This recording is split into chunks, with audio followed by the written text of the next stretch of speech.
Doctor Baba Saheb Ambedkar open university.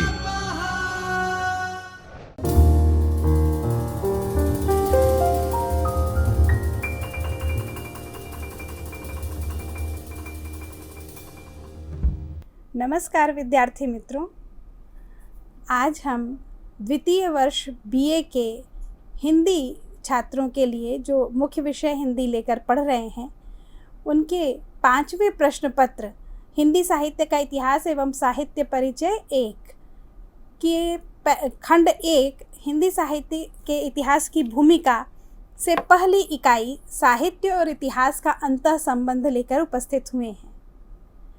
मैं doctor Archana Mishra आप सभी का स्वागत करती हूँ। आज हम जानेंगे कि साहित्य का इतिहास किस प्रकार से लिखा जाता है, इन दोनों में क्या संबंध है। मित्रों, सबसे पहले तो हम जानें कि इतिहास क्या चीज़ है, किसको हम इतिहास कहते हैं। तो एक जो एकदम सरल शब्दों में हम इतिहास की परिभाषा दे सकते हैं, बेहद व्यापक परिभाषा है ये। बीते हुए समय का अध्ययन ही इतिहास है। जैसा कि आप जानते हैं, बचपन से इतिहास पढ़ रहे होंगे कि इतिहास में जो घटनाएं घट चुकी हैं पहले के समय में, उसके विषय में हम जानते हैं, उसका अध्ययन करते हैं। इसको और अगर हम स्पष्ट रूप से जानना चाहें या इसको और प्रिसाइसली कहना चाहें तो हम कह सकते हैं कि बीते हुए समय में मानव से जुड़े विषयों का अध्ययन इतिहास है। इतिहास में हम सामान्यतया मानव को केंद्र में रख करके और अध्ययन करते हैं। मानव की उत्पत्ति के पहले, जब मानव धरती पर नहीं आया था, जब डायनासोर धरती पर थे, उस समय के का भी इतिहास हम अध्ययन करते हैं। लेकिन उसमें भी हम गणना, जो काल गणना होती है, वो होता है कि मानव के आने से इतने समय पहले तक डायनासोर पृथ्वी पर विचरते थे और इतने समय पहले उनका नाश हुआ। तो वो किसी न किसी तरह से मानव से जरूर जुड़ता है। तो मुख्य रूप से हम कह सकते हैं कि मानव से जुड़े विषयों का करते हैं। मानव से जो बात बिल्कुल जुड़ी नहीं है उसका हम वो इतिहास का विषय नहीं बनता है, वो किसी और अध्ययन क्षेत्र का विषय बनता है। जैसे कि हम पृथ्वी के बनने का भी अध्ययन करते हैं, लेकिन वो इतिहास का विषय नहीं है ना। वो खगोल शास्त्र का विषय हो सकता है, वो भौतिक शास्त्र का भी कहीं पर विषय हो सकता है, लेकिन वो इतिहास का विषय नहीं। इतिहास में इतिहास जो है विषय, वो मुख्य रूप से मनुष्य से जुड़ा हुआ होता है। बीते हुए समय में हुई घटनाएं, जो घटनाएं हुई रहती हैं, उनका हम अध्ययन करते हैं। उनसे माने उनके संबंध में जो कुछ भी प्रमाण हमें मिलते हैं, उसके आधार पर उन घटनाओं की परिकल्पना करके और उन घटनाओं का हम अध्ययन करते हैं। और इतिहास में हम बीते समय में हुए व्यक्तियों और उनसे जुड़ी घटनाओं और उनके परिवेश का भी अध्ययन करते हैं। ये जो तीसरी बात है, बीते हुए समय में हुए व्यक्तियों, उनसे जुड़ी घटनाओं और उनके परिवेश का अध्ययन, ये मैं कहूँगी कि साहित्य के इतिहास लेखन के लिए सबसे उपयुक्त वाक्य है। साहित्य का लेखन जो है वो जुड़ा हुआ है व्यक्तियों यानी लेखकों से, कवियों से, उनसे जुड़ी घटनाओं माने उन्होंने क्या क्या रचनाएं की उससे जुड़ा हुआ है, और वो किन परिस्थितियों में वो रचनाएं हुई, उनका परिवेश क्या था, वह समय क्या था जब इस प्रकार की रचनाएं हुई। आप अगर किसी भी साहित्य का अध्ययन कर रहे हैं, जैसे हिंदी साहित्य का जब आप अध्ययन कर रहे हैं, तो आपने जो कुछ अभी तक पढ़ा है तो आप देखेंगे कि एक रासो साहित्य, एक समय में काफ़ी वीर और श्रृंगार रस से युक्त काव्य लिखे गए, रासो साहित्य बहुत सा आया। फिर भक्ति काल आया, उसमें भक्ति की रचनाएं ज़्यादा हैं। अन्य विषयों में भी रचनाएं रची गई, श्रृंगार पर भी रची गई, दूसरे वीर की भी रची गई, लेकिन वो महत्वपूर्ण नहीं है। उस समय का मुख्य जो आया वो बात आती थी कविताओं में, साहित्य में, वो भक्ति थी। तो ये माने उस समय का समय ही ऐसा था, वो वो युग ही ऐसा था कि सब भक्ति में रचे बसे थे, और इसलिए लेखकों ने, कवियों ने भी अपनी रचनाएं भक्ति को लेकर के की। तो इस तरह से बीते हुए समय में व्यक्तियों यानी लेखकों और कवियों और उनसे जुड़ी घटनाओं, उनकी रचनाओं और उनके परिवेश, उनकी युगीन परिस्थितियों का अध्ययन इतिहास है, साहित्य का इतिहास है, हम कह सकते हैं। अब देखें कि ये किस प्रकार से लिखा जाता है। ये इतिहास लेखन के चरण हैं। किसी भी प्रकार का इतिहास लिखना हो, ये 3 चरण उसमें आएंगे ही। हम यहाँ पर जो बात करेंगे, हम साहित्य के इतिहास लेखन के चरण के रूप में इनकी बात अधिक करेंगे। तो सबसे पहला तो जो चरण है, जो सबसे पहला काम हमें करना है, अगर इतिहास लिखने कोई भी जाएगा तो जो पहला काम करेगा वो सामग्री या तथ्यों का संकलन करेगा। सबसे आवश्यक यही है। कोई भी इतिहास सही तरीके से नहीं लिखा जा सकता है अगर तथ्य सही ना हो। तो ये काफ़ी कठिन काम है। ये पहला चरण है और पहला यही सबसे महत्वपूर्ण और सबसे कठिन है ये, क्योंकि जब आप जैसे हिंदी इतिहास लेखन की हम बात करते हैं तो हिंदी जब इतिहास लेखन आरंभ हुआ तो सबसे पहले बात तो यही आई कि किन रचनाओं को हम हिंदी की रचनाएं माने, कौन कौन सी रचनाएं, कौन कौन से लेखक हैं जो हिंदी में लिख रहे थे। तो ये उनकी सूची, उनके विषय में जानना, उनका समय, वो कहाँ पर थे, किस क्षेत्र में रह रहे थे, किस काल में रह रहे थे, उनके समय में सामाजिक आर्थिक परिस्थिति क्या थी, ये सारा कुछ इतिहास लेखक को अपने पास जुटाना पड़ेगा। यही सामग्री या तथ्य संकलन है। ये अगर जितना सही तरीके से होगा, जितना अधिक सामग्री जुटा पाएगा इतिहास लेखक, उतना अच्छा और उतना प्रामाणिक और उतना विस्तार पूर्वक वो इतिहास लिख सकेगा। तो ये पहला चरण है, सामग्री या तथ्य संकलन। दूसरा आता है जो उसने सामग्री एकत्रित की है उसका वर्गीकरण। यानी इतिहास मुख्य रूप से काल प्रवाह में लिखा गया है, काल प्रवाह का दस्तावेज है इतिहास। तो उसमें जो सामग्री हमें मिली उसका काल विभाजन एक महत्वपूर्ण अंश बनता है कि हम देखें कि कितने लेखक हैं जो सबसे पहले लिख रहे थे, जिसको हम आदिकाल कह सकते हैं, आरंभ में लिख रहे थे, या कहें कि यहाँ से ही आरंभ हुआ, इस शताब्दी तक इस तरह का लेखन चला। तो ये जो समूह बनाना है, इस शताब्दी तक ऐसा लेखन, इस शताब्दी के बाद इस शताब्दी तक ऐसा लेखन, ये जो हमें बनाना है, ये वर्गीकरण का काम है। दूसरा जो चरण है इतिहास लेखन के क्रम में, दूसरा जो चरण आएगा वो वर्गीकरण का है। जो भी हमने तथ्य संकलित किए, सामग्री संकलित की है, उनको हम समूहों में विभाजित करेंगे काल क्रमानुसार। फिर उन काल क्रमों का नाम देंगे। ये भी आरंभिक चीज़ है। ये इतिहास का कलेवर, यहाँ पर इतिहास का, साहित्यिक इतिहास का स्वरूप बन रहा है। जब ये हो जाता है, पूरा जितने तथ्य हमें मिले उनका काल क्रमानुसार विभाजन हो गया, काल क्रमानुसार उनके समूह बन गए और उनका उन काल क्रमों का, उन समूहों का नाम हो गया। तब असली काम शुरू होता है और विश्लेषण होता है, या कहे कि मूल्यांकन होता है। आखिर इतिहास की आवश्यकता क्यों है, हम क्यों इतिहास पढ़ने में जाएं, क्यों इतिहास पढ़ें? तो इसमें जो है, यहाँ पर हम कहेंगे कि इतिहास की हमें आवश्यकता ही इसलिए पड़ती है कि हम जाने कि हमारी जड़ें कहाँ पर हैं, कहाँ से हम यहाँ इस पर पहुँचे और कैसे हम इसके आगे बढ़ सकते हैं।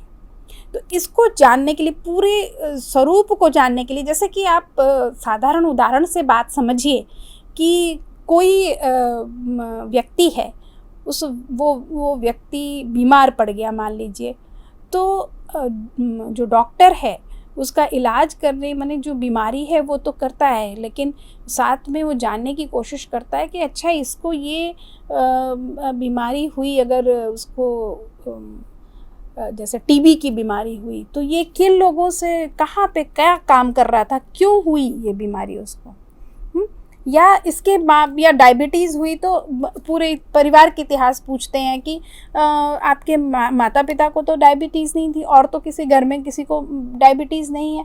इसी तरह से कैंसर इत्यादि जो बीमारियां होती हैं उसके लिए भी पूछते हैं, माने इतिहास पूछते हैं उस व्यक्ति के पहले पूर्व में कौन लोग थे और उनको किस प्रकार का था बीमारी थी या नहीं थी, वो सारा वो जान करके तब वो सही इलाज उनका हो सकता है और सही ढंग से आगे चल सकता है। तो इसी तरह से किसी भी चीज़ का, ये तो बीमार व्यक्ति के संदर्भ में बताया, लेकिन अगर साहित्य के संदर्भ में हम देखें तो भी जो साहित्य में आज जो चल रहा है, अगर कोई कहे कि ये ठीक नहीं चल रहा है तो ये आया कहाँ से, इस तुरंत इसकी खोज शुरू होगी। अगर ये ट्रेंड ठीक नहीं चल रहा है, ये धारा ठीक नहीं चल रही है, तो ये धारा का आरंभ हुआ कहाँ से। तो जहाँ पे हम आरंभ की खोज करने जाते हैं तो वहाँ वो तुरंत इतिहास की बात हो जाती है। तो इतिहास इसीलिए महत्वपूर्ण है पढ़ना, हिंदी साहित्य का इतिहास भी इसीलिए कि ये आखिरकार ये जो परंपरा चली आ रही है, आज सूर और तुलसी को हम बड़े गर्व से कहते हैं कि हम हिंदी के लेखक हैं और तुलसी जैसे लेखक हमारे पास हैं जो कि जिनकी रचनाएं इतने लगभग 1,500-2,000 साल से पढ़ी जा रही हैं लगातार। तो तुलसी ने तो अवधी में लिखा है, जो आज हम हिंदी पढ़ रहे हैं उस हिंदी में तो नहीं लिखा, तो फिर तुलसी कैसे हमारे हिंदी के हुए। तो इतिहास हमें बताता है, साहित्य का इतिहास हमें बताता है कि जो हिंदी भाषा का स्वरूप आज हम देख रहे हैं वो पहले से ही ऐसा नहीं था, तुरंत नहीं हो गया। ये एक सतत प्रवहमान धारा है, ये एक कालक्रमिक विकास है जो कि वहाँ से यहाँ तक पहुँचा। तो वहाँ से यहाँ तक पहुँचने की यात्रा में अवधि बीच में आती है। तो भाषा जब बन रही थी, हिंदी भाषा ने अपना जो ये आज का स्वरूप ग्रहण किया है, उसके पहले उसने अवधि, ब्रज इत्यादि रूपों में वो थी और तब वो धीरे धीरे परिवर्तित होते हुए आज की आधुनिक युग की भाषा में बनी है। तो ये इतिहास अगर हमारे पास नहीं होगा तो हम ये नहीं जान पाएंगे, इसलिए इतिहास आवश्यक है। तो इतिहास का जो हमने 3 चरण की बात की, आप पीपीटी में देख सकेंगे कि जो तीसरा आया विश्लेषण और मूल्यांकन, वस्तुतः इतिहास लेखन इसी में है। पहले तो उसकी तैयारी है, पहला जो 2 चरण है वो इतिहास लेखन की तैयारी है। तीसरा जो विश्लेषण जब हम करते हैं, जब हमने जो समूह कालक्रमानुसार बनाया और कुछ खास रचनाओं को उसमें रखा, तब फिर उसके बाद उसका मूल्यांकन शुरू करते हैं कि ये रचनाएं हैं किस प्रकार की। अच्छा, तो ये रचनाएं इस तरह की रची गई तो क्यों सारे लेखकों ने इसी प्रकार की रचनाएं रची, तो उस समय का समय क्या था। और इस संदर्भ में आपको ये आचार्य रामचंद्र शुक्ल जो हिंदी के साहित्य के इतिहास के पहले लेखक कहे जा सकते हैं, हालांकि आपको जब आगे बताऊंगी तो वो पहले सचमुच नहीं, उसके पहले भी प्रयास हुए हैं और लोगों ने लिखे हैं, लेकिन उन्होंने सबसे अच्छा और सबसे व्यवस्थित इतिहास लिखा। उनका ये मानना है, उन्होंने जो कहा इतिहास के इसके संबंध में, साहित्य के संबंध में, कि जो साहित्य का जो इतिहास है वो लोगों की चित्तवृत्ति का प्रतिबिंब है। साहित्य जो है वो लोगों की चित्तवृत्ति का प्रतिबिंब है, जिसको हम साधारण भाषा में आप हमेशा सुनते होंगे, साहित्य समाज का दर्पण है। जो कुछ भी समाज में होता है वही साहित्य में लेखक दिखाना चाहता है, या वो जिस प्रकार का समाज बनाना चाहता है वैसा वो दिखाता है। मतलब उस युग की, उस समय की ये होती। जैसे तुलसीदास ने जब रामचरितमानस लिखा, हालांकि रामायण की कथा बहुत पुरानी थी, लेकिन उन्होंने फिर से रामचरितमानस लिखा और उसमें एक आदर्श स्थापित किया। क्यों? क्योंकि उस समय का जो समाज था वो काफ़ी भटक गया था वो काफ़ी चीज़ें सही नहीं हो रही थी और अनाचार फैल रहा था। और तुलसीदास को ये लगा कि नहीं, एक राम राज्य होना चाहिए, एक व्यवस्था होनी चाहिए, एक सामाजिक जिम्मेदारी सबको महसूस होनी चाहिए और उसका आदर्श क्या हो सकता है वो उन्होंने राम राज्य के रूप में प्रस्तुत किया अपने ग्रंथ रामचरितमानस में। तो वो चाहते थे कि इस प्रकार का समाज बने, इसलिए उन्होंने वैसा लिखा। तो और आजकल के आप तमाम देखें, मैं रैंडमली उदाहरण उठाऊं अगर तो मैला आंचल जैसे देखते हैं फणीश्वर नाथ रेणु का, तो मैला आंचल उसमें उन्होंने बिहार के पूर्णिया जिले के मेरीगंज गांव का जस का तस चित्र उतार दिया है। भले ना आपको उसके जो पात्र हैं वो वास्तविक जीवन में भले ना आप उनको ढूंढ पाएं, लेकिन उस पूरी परिस्थिति को आप यथातथ ढूंढ सकते हैं। बिल्कुल उस जगह पर वैसी परिस्थिति आप जान सकते हैं। लोगों के नाम बदले हो सकते हैं, करैक्टर एक की जगह दूसरे हो सकते हैं, पात्र अलग हो सकते हैं, लेकिन आपको कथा में कहीं कोई नहीं, एकदम यथातथ वर्णन उसमें आपको दिखाई पड़ेगा। जो जैसा उपन्यास में किया गया है वैसा ही वास्तविक जीवन में, यानी वहाँ पर उपन्यास जो है वो पूरी तरह से समाज को प्रतिबिंबित कर रहा है। तो ये इतिहास जो मुख्य इतिहास जो विषय, ये तो हम साहित्यिक इतिहास लिखने की बात कर रहे हैं। जब जो इतिहास विषय के रूप में हम पढ़ते हैं उसको लिखने की बात होती है तो ये इन साहित्यिक कृतियों को भी लेते हैं, उस युग की साहित्यिक कृतियों को भी एक सामग्री के रूप में रखते हैं कि उस समय इस तरह की बनाई गई, इस तरह की साहित्यिक कृतियाँ लिखी गई, यानी उस समय का समाज इस प्रकार रहा होगा। तो ये तो सामाजिक कारण, समाज का दर्पण है ही साहित्य। और उसी साहित्य के उस साहित्य का जब हम इतिहास लिखने जाते हैं तो हम उसकी युगीन परिस्थिति तय करते हैं कि इस युग की परिस्थिति क्या थी, इस युग की मुख्य प्रवृत्ति क्या थी। आप जब भी कुछ पढ़ेंगे तो आप देखेंगे कि युग परिचय और प्रवृत्ति करके आपको एक अध्याय मिलेगा, कविता की हो, गद्य का हो, किसी का भी हो, तो उस युग का क्या परिचय, क्या किस प्रकार का था। जैसे कविता के संबंध में हम बात करें तो बहुत आप सुनते होंगे कि जो आरंभ से आदिकाल, तो आदिकाल युग क्या था और उसकी प्रवृत्तियां क्या थी, यानी उसमें उस समय मुख्य रूप से क्या चल रहा था। चलता और भी है, ये कोई बहुत सीधी रेखा नहीं होती है, बिल्कुल ऐसा नहीं कि इतने समय से इतने समय तक ऐसा ही चल रहा था उसके बाद अचानक बदल करके ऐसा हो गया। जैसे आदिकाल फिर भक्तिकाल, तो ऐसा नहीं है कि भक्ति की रचनाएं आदिकाल में हुई ही नहीं, या भक्ति काल में कोई श्रृंगार और रासों की जैसी रचना नहीं हुई, ऐसा नहीं है। लेकिन मुख्य रूप से क्या चल रहा था, उस युग की प्रवृत्ति क्या थी और उस युग का उसमें क्या खास बातें थी, ये हम जानना चाहते हैं। यही विश्लेषण होता है और यही इतिहास लेखक का मुख्य काम है कि वो उसको ढूंढ करके और उस हिसाब से वो उन रचनाओं का जो उसने वर्गीकरण किया, जो संकलित किया है, उसने उसके आधार पर उस युग की मुख्य प्रवृत्तियों, उस युग की मुख्य बातों को और उसमें किस प्रकार की रचनाएं हुई हैं उसका विवरण वो प्रस्तुत करे और मूल्यांकन करे कि ये माने ये सही चल रहा था या नहीं। ये और वो जिसने जो सामग्री संकलित की है उसमें से भी उसको देख, जब ये काम वो करता है तब उसको समझ में आता है कि कितनी रचनाएं उस युग के प्रतिनिधि रचनाओं के रूप में रखनी चाहिए और कौन सी रचनाएं उस समय वो उल्लेखनीय नहीं है। तो ये वो रचनाओं का भी मूल्यांकन करता है और उस युग को पूरा समझने की कोशिश करके और उसको एक व्यवस्थित रूप देता है।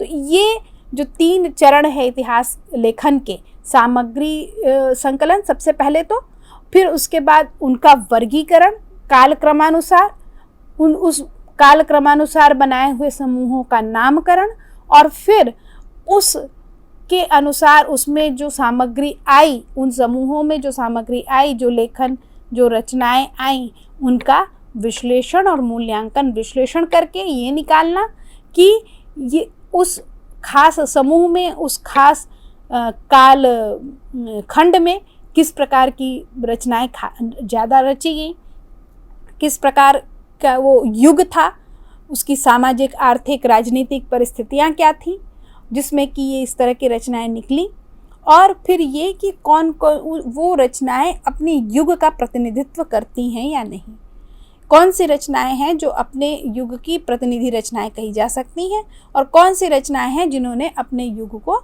नहीं स्पष्टतया अच्छे ढंग से खोला। जैसे कि आप आधुनिक युग के का उदाहरण ले सकते हैं कि भारतेंदु युग में जो रचनाएं हुई थी, भारतेंदु और भारतेंदु के साथ के का जो लेखक मंडल था वो सामाजिक जागरूकता के साथ लेखन कर रहा था, वो समाज में बदलाव चाहता था, वो जो कुरीतियाँ समाज में फैली हुई थी, जिन कारण से भारतीय समाज गुलामी झेल रहा था, वो उनकी पड़ताल करने में लगा हुआ था, उन बुरी बातों को हटाने की कोशिश में लगा हुआ था, और उनका सारा लेखन जो है वो इस तरह का है कि समाज में व्याप्त कुरीतियाँ दूर हों, वो लोग सद्मार्ग पर जाएं, और अपने जो राजनीतिक दुरावस्था इस समय देश में हो रखी है उसके प्रति सजग होकर के उसका प्रत्युत्तर दे सकने में या उसके उस परिस्थिति को बदलने में वो सक्षम हो सकें, इसके लिए उन्होंने सारा लेखन किया। लेकिन उसी समय या उसके थोड़े से ही बाद जब माने हिंदी उपन्यास जो शुरुआत हुई, देवकी नंदन खत्री भी हुए और उन्होंने चंद्रकांता जैसा उपन्यास लिखा। चंद्रकांता का हिंदी साहित्य के इतिहास में बहुत महत्वपूर्ण स्थान है। हिंदी उपन्यासों के आरंभ के लिए वो आरंभिक उपन्यासों में वो सिरमौर है। वो बिल्कुल जब भी बात हिंदी साहित्य के इतिहास की, हिंदी गद्य के इतिहास की, हिंदी उपन्यास के इतिहास की बात आएगी तो चंद्रकांता का नाम आएगा। लेकिन वो दिखाई पड़ता है कि चंद्रकांता जिस तरह की बात कर रहा है, चंद्रकांता ने जो तिलिस्म और अय्यारी की बातें की और मनोरंजन प्रधान बनाया, वो कैसे युग से, अपने युग से अलग था और जो लेखक थे उनसे कैसे अलग था। वो एक अलग ही प्रवृत्ति थी। लेकिन हालांकि ये होने पर भी चंद्रकांता का दूसरी भूमिका रही। उसने हिंदी पढ़ने के लिए, हिंदी खास करके देवनागरी, हिंदी तो चल ही रही थी, वो एक अलग प्रश्न है कि हिंदी और बने किस प्रकार की भाषा वो बन रही थी, लेकिन देवनागरी का प्रचलन नहीं था बहुत।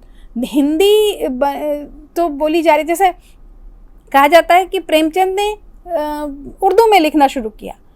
उनकी जो उर्दू थी, उन्होंने जो लिखा वो उनका बाद में खाली लिप्यंतरण एक तरह से कर दिया गया या कुछ थोड़े बहुत शब्द बदल दिए गए, उसमें वो हिंदी की रचनाएं हो गई।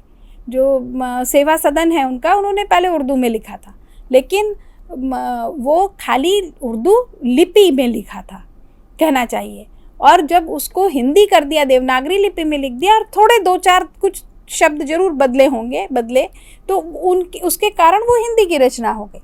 बहुत ज़्यादा कोई अनुवाद करने जैसी की आवश्यकता नहीं पड़ी, क्योंकि वो भाषा लगभग एक ही थी, लेकिन वो लिखी जाती थी उर्दू में।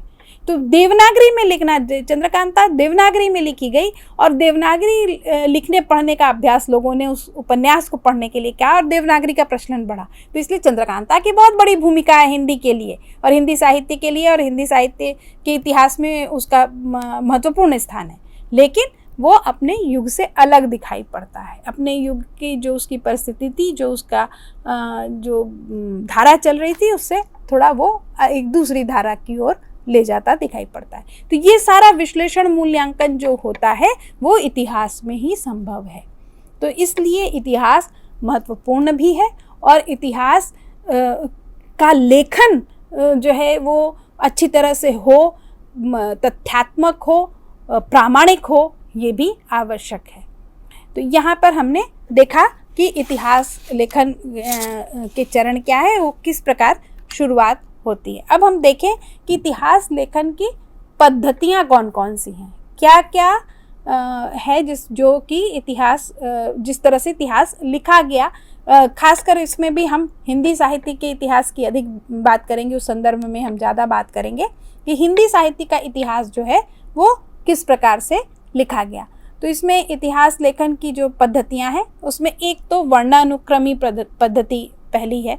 जब लिखना शुरू हुआ हिंदी साहित्य का इतिहास, तो जैसा मैंने कहा कि सामग्री संकलन एक बहुत महत्वपूर्ण था और एकदम आरंभ में यही निश्चित करना कि हिंदी भाषा कब से शुरू हुई और उसमें कौन कौन सी रचनाएं हो सकती हैं, तो वो एक कठिन काम था।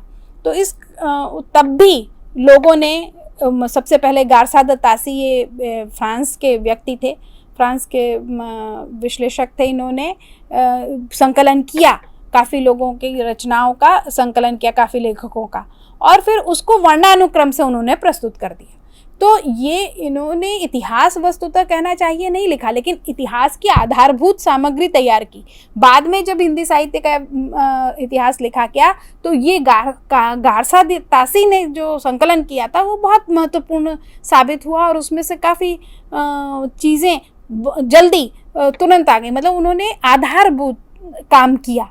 तो वर्णानुक्रमी पद्धति जो है इतिहास लेखन की पद्धति नहीं कहना चाहिए, ये भी माने इतिहास लेखन जब किसी चीज़ का आरंभ हो तो उसके जो विभिन्न काल आते हैं, वो विभिन्न इसको भी कहें चरण आते हैं यहाँ पे,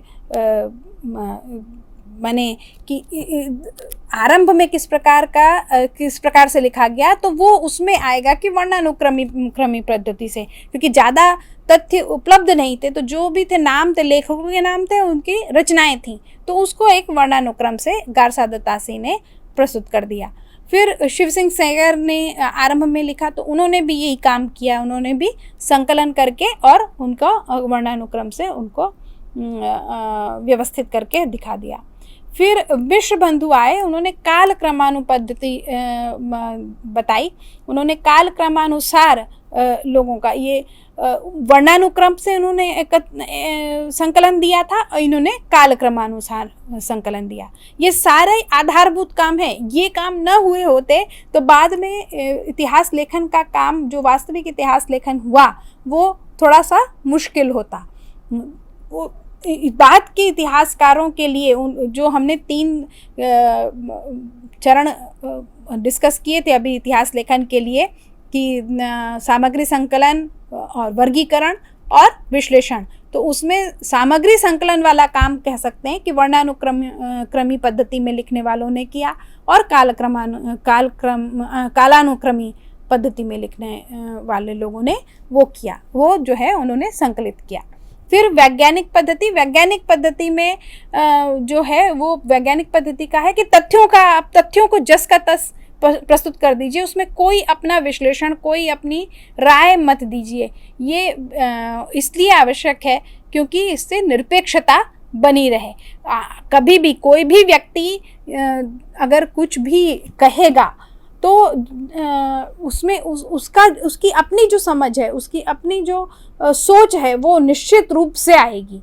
वो कितना भी तटस्थ रहने का प्रयास करे, लेकिन उसके व्यक्तित्व की, उसके सोच की छाप, उसकी विचारधारा की छाप तो उसमें पड़नी ही पड़नी है।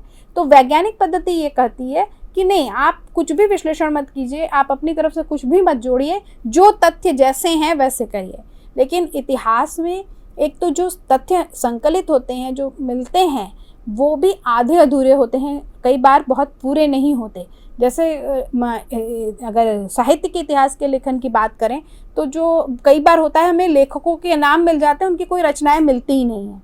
कहीं किसी दूसरे के उसमें मिल गया कोई नाम, तो ये लेखक तो था लेकिन इसकी क्या रचनाएं पता नहीं। कई बार होता है उद्धरण मिल जाते हैं, रचना मिल जाती है, लेकिन उसके लेखक का कुछ अता पता नहीं होता।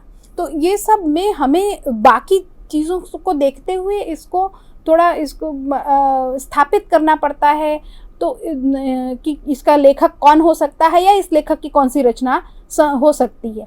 तो ये सारी चीज़ें, ये सब विश्लेषण का काम है।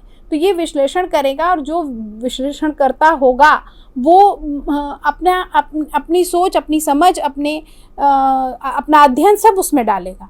तो एक बिल्कुल निरपेक्ष होकर तो करने, खाली तथ्य रख देने से फिर वो इतिहास कैसे बनेगा। तो इसलिए वैज्ञानिक पद्धति यद्यपि वैज्ञानिक पद्धति जरूरी है, एक स्तर तक,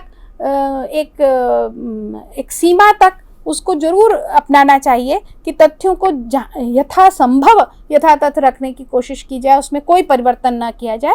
लेकिन बहुत सारी जगहों पर इतिहास लेखन के लिए आवश्यक होता है कि उसमें अपना विश्लेषण, अपना अध्ययन उसमें डाला जाए। फिर विधेयवादी पद्धति। विधेयवादी शब्द अंग्रेजी के पॉजिटिव लेखन के संदर्भ में इसको लिया गया, उसके अनुवाद के रूप में। इसमें ये कहा कि आप संपूर्णता में उसको ग्रहण कीजिए, उसको जो भी चीज़ें मिली तो उसका पहले ही उसका विश्लेषण न करने लग जाइए, या उसमें अपना पूर्वाग्रह, अपनी सोच उसमें न लाइए, बल्कि उस पूरे जिस समय की जो रचना मिली उस समय को पूरा देख करके उसको, उसकी सामाजिक, आर्थिक, राजनीतिक परिस्थितियों को समझते हुए और फिर उसको प्रस्तुत कीजिए। तो ये विधेयवादी पद्धति है जिसको कि आचार्य रामचंद्र शुक्ल ने अपनाया और पहला व्यवस्थित इतिहास हिंदी को दिया। तो फिर उसके बाद अंतिम है समाजशास्त्री पद्धति। ये मुख्य रूप से कहना चाहिए कि मार्क्सवादी विचारधारा है। मार्क्स ने द्वंद्वात्मक भौतिकवाद का ये रखा था, तो उसमें द्वंद्वात्मक भौतिकवाद से के संबंध में ये समाजशास्त्री पद्धति लागू की गई। आज का कक्षा बस यहीं तक। हम अगली कक्षा में इसके आगे कि हिंदी इतिहास लेखन किस प्रकार हुआ इसकी चर्चा करेंगे। आज का हम पाठ यहीं तक रखते हैं। आप अध्ययन करें पाठ का, और अगर आपको कोई संदेह उपस्थित होता है, यदि आप कोई प्रश्न आपके मन में आ रहा है और आप उसका उत्तर जानना चाहते हैं, आप हमसे उसके विषय में विचार विमर्श करना चाहते हैं, तो आप अपनी शंकाएं, अपने प्रश्न इस ईमेल आईडी पर, आप के स्क्रीन पर ईमेल आईडी आ रही है baou.ba hindi@gmail.com, ये इस ईमेल आईडी पर आप अपने प्रश्न भेज सकते हैं। आपको उत्तर अवश्य मिलेगा। नमस्कार। स्वाध्यायः परः